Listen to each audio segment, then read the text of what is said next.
सुंदर जिल्हा सरकार सही देशा अवधपूरचा जनक नवी देते तसा नानी जेव्हा देखायची तर काय झाले की माथे मणी मोरे या कडले सोने कडमा अकाळी काळी कायजे राणी जुलमी नेमा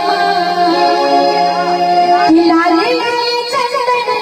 चमके भाई सखिया लाली चंदन चमके भाई सखिया ताली बजा कर ताली बजाता सुंदर दुल्हा सरकार के राज में जोरदार ताली बजाता चारों बोला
श्यामली गोर गोरे जोड़िया जमाने कि अखियाँ न देखा लसुन ले काने कि जोड़े जुग जुग जी तेरी साल सखिया हुनकर जुग जुग जुग जी तेरी साल सखिया और ताली बजाकर एक बार साथ में कहियो श्यामली रामचंद्र की बोल दुल्हा सरकार की ताली बजाकर कहियो चारों दुल्हा में कमाल चारों दुल्हा में कमाल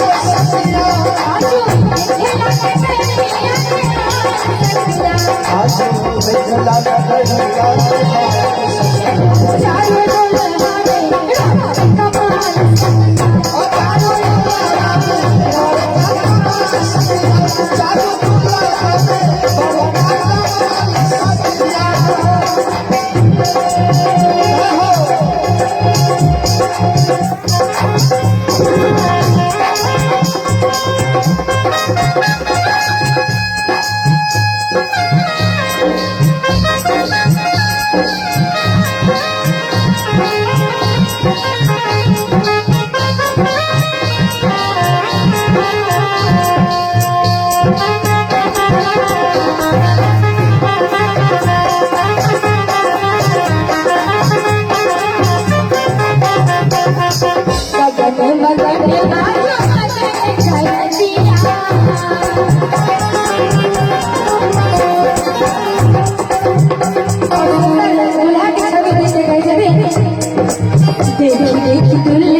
देखी दुल्हे हाथे शावली सुरतिया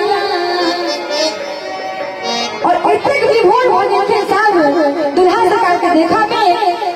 कि बाले वृद्ध नर नारी सब बिहार सखिया कि बाले वृद्ध नर नारी सब बिहार सखिया चारों दुल्हा